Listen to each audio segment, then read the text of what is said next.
Hi everyone, it's Tox from CritsHappen.com. We are here with our first Christmas list that we've ever done. And we're going to try and do one for the next 3 weeks where I show you a gamer's game, NinjaZach is going to show you a family game, and my wife, Mrs. Tox, is going to show you a game she likes to play as a couple. So we're just going to jump right in. It's going to be very discussive and we're going to show you some things, but it'll be very short and brief and give you ideas that may be good for you, maybe good for your game group, maybe good for your friends, or maybe good for your spouse or your kids. So, are you ready? Yep. Yep, okay. All right, I'm going to do mine first, okay? Okay. Now, you've never played mine, right? Yeah. Right, okay. Mine is Mage Wars. So, in terms of gamers' games, this is probably one of, if not the best gamers' games that are out there. I originally started, do you remember the game I told you that I originally started playing, like, competitively? Do you remember the name of it? No. Magic the Gathering? Oh, yes. So I loved Magic. I played Magic competitively. I absolutely adored it. I still adore it. I just don't have as much time nor money nor patience to really keep up with it. So when Mage Wars came out, I was really intrigued by it. Just from the backstory, everything that was going on with it, what was the development cycle, like 5 years in the making, and the fact that you were dueling mages. Now, some of the things that you see here are a lot of the new things. Mage Wars has been around for a couple of years now. They have a very big base core set, and then they have 3 smaller expansion sets like this. Now, I say small. This is pretty big and pretty hefty. There's quite a bit of cards in here. There's actually 2 mages in every expansion, and then bunches more cards that you can use for both the mages in this expansion or the mages in other expansions or the original mages as well. There's also a lot of ways to customize this game. You'll see in front of me there is a playmat here. This is like a neoprene, kind of like a mouse pad style playmat of the arena. This is a game where one person enters as a mage on one side of the arena, the other person enters as a mage on the other side of the arena, and you do everything mages would do, right? You throw spells, you create fireballs, you have beasts, you have monsters, you have walls that pop up. Pretty much everything you can think of is pretty cool, right? Yep, and it's highly strategic. That's the thing that I really like about it. It's Magic, but without decks. These things you see in front of me are spell books, which are really cool because what happens is you fill these with your cards, and you have access to them at any time during the game to be able to go get whatever spell you want to get. And if you'd like to go another level, they even have like dice towers that are custom made just for their game, and you can use that to roll dice. There is quite a bit of dice rolling in this when you do attacks, but not so much that it feels like you're always at the whim of the dice. There's a lot of things you can do as a mage, as you can imagine, to manipulate all that and make the outcome go in your favor.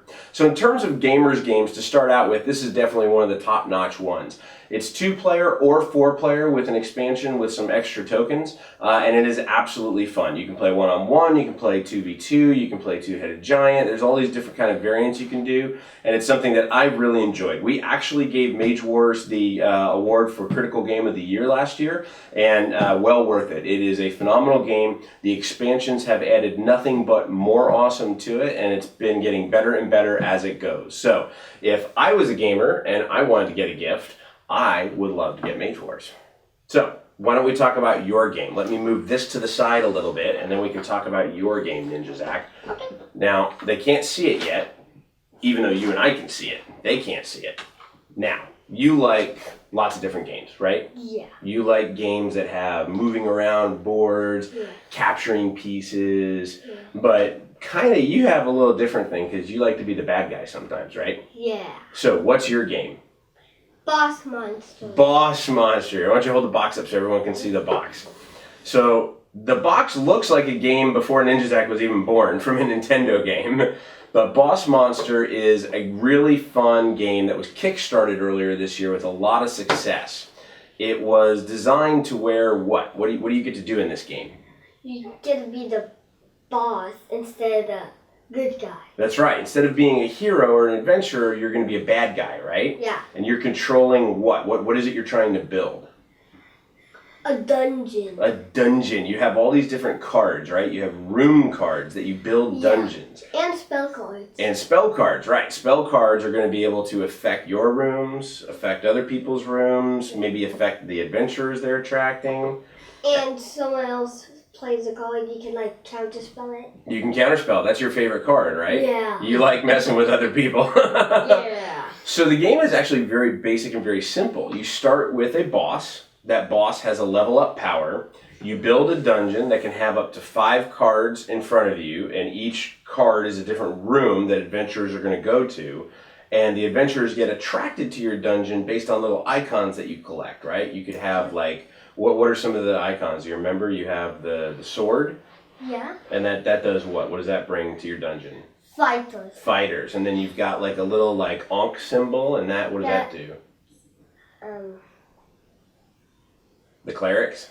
Yeah, the The cleric. clerics. And then you like playing the mage card because that just gives you more spells, and then you can get more things to do to your opponents, right? And thieves. And thieves. Thieves are pretty good too. They're Yeah, pretty. my favorite character is the Golden Dragon. The Golden Dragon, Killix? Yeah, he's pretty cool. Yeah. I can't remember if it's Killix or Kyrix. I'll have to look that up.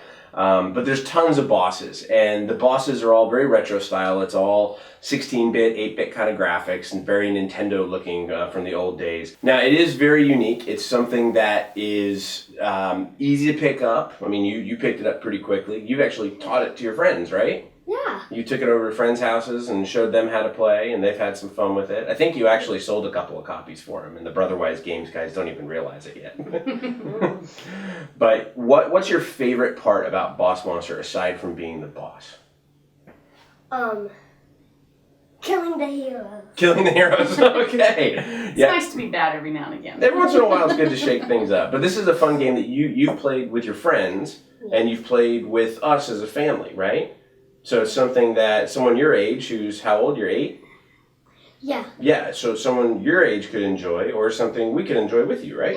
So if you were a kid and you wanted your parents or you wanted Santa Claus to bring you a game, you would want Boss Monster? Yeah. Cool. Awesome. Good job. All right, now we are off to a couples game. And this is Mrs. Tox's first time on camera, so now everyone can know she's not more than just a couple of animatronic hands. This is a game you like too, actually, so this could kind of cross the boundaries here. So they can't see it yet, so we'll go ahead and unveil it. What's your game? You got the heavy box. Legendary. Yes, and that is literally every card of Legendary we own is in that box right now. This is the Dark City expansion, but this is your choice for a couple of games, right? I do. I like it that we're not always battling against each other. It's a cooperative game, so we're both trying to take down the big bad guy. And well, what's your favorite part about playing as a couple? Why? I mean, it's good that we're not competing against each other all the time, even though you do a good job of that. I like that you can make it as easy or as hard as you want. With the Dark City expansion, there's definitely some very difficult combinations of trying to defeat the villain. And sometimes it's like hair pulling. Literally. They can be very, it to me it's kind of like a puzzle. It's like how can I defeat that villain, and what kind of cards can I combo up to do that? And so it's challenging, but then yet we can play it with our kids, and fun for them. And who doesn't like superheroes? So in terms of couples, this is a game that is competitive but cooperative. Yes. And we played many 2-player games where we may end up taking cards the other person wants or needs. So in terms of couple gaming, do you think that's a good thing? Do you think that's frustrating? Because I think it's some good healthy competition. The way that Legendary really works is it's a deck building game. It's highly modular in that you can choose multiple different heroes to make up the hero deck and multiple different villains. Literally every game we've played, and we've probably played over probably close to 100 games of this, it is always different. And the scoring is that you're trying to defeat a mastermind, so you have to kind of work together as a team, but at the end you get victory points, right? And somebody becomes the hero with the most victory points. So while it's cooperative in terms of defeating a mastermind villain, it's competitive in terms of who's trying to get the most points. Yes. Although sometimes you just get to a point like when we fight Apocalypse where you just need to take somebody down, you don't care about the points, and you just get it done, right? So if you were a spouse, a wife or a husband, thank God you're not a husband for me, but if you were a husband or a wife and you were looking for a game for a couple, this would be a good one you pick? Yeah, because it's a deck building, so it's not like you have to build your own or create your own deck. So you can slowly work with a few of the heroes and learn those, and then keep expanding on that. So it's a great beginner game for if you're trying to get your spouse involved in playing some games.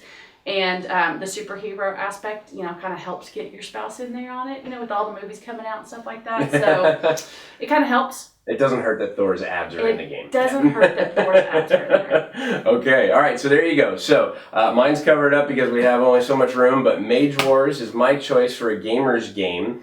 Boss Monster is NinjaZach's choice for a family game or a kid's game, and Legendary Dark City is Mrs. Tox's choice for a couple's game. So we hope that you like this. We'd love to hear your thoughts. Leave your comments below in the YouTube channel. Like I said, we're going to try and do 2 more of these where we also show you more gamers games, family games, and couples games for maybe people that you're shopping for this holiday season. But whatever you do for this holiday, we hope you enjoy it, we hope you're safe, and we hope you have a lot of fun. So thanks so much for watching. Until we see you next time, keep rolling those dice. And we hope they're all crits. Good job.